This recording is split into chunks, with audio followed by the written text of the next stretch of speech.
ቤተሰብ ካልሆናችሁ ሰብስክራይብ እንድታደርጉኝ። ዛሬ አዲስ ኮርስ ይዤላችሁ መጥቻለሁ። ኮምፒውተር ኦርጋናይዜሽን እንደ አርክቴክቸር። ዛሬ የምንመለከተው ኮንተንቶችን ብቻ እንመለከታለን። ቻፕተር እስከ 6 ምናይ ይሆናል። በእነዚህ ቻፕተሮች ውስጥ መካተት አለባቸው የምትሉት ሀሳብ ካላችሁ በኮሜንት ሴክሽን ላይ ማስቀመጥ ትችላላችሁ። ያው እንደምታዩት ይኸው ኢንትሮዳክሽን ፓርት አለ፣ ነምበር ሲስተም አንድ ኮድስ፣ ከዛ ደግሞ ኮማንድ ዲጂታል ኮምፖነንትስ፣ ሬጂስተር ትራንስፌርስ፣ ላንጉጅ አንድ ማይክሮ ኦፕሬሽንስ።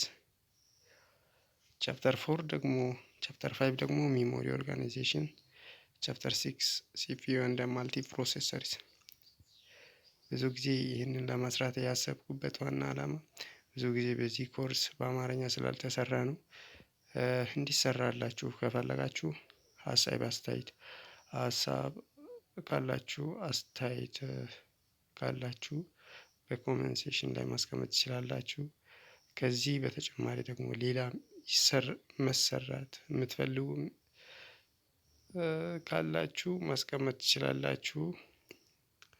ቪዲዮን ከወደዳችሁ ላይክ፣ ሼር፣ ሰብስክራይብ እንድታደርጉ ይጠቅማችኋል ብላችሁ ካሰባችሁ ሼር እንድታደርጉ። አሁን እነዚህን ኮንተንት ብቻ አይተን በቀጣይ ቪዲዮ ደግሞ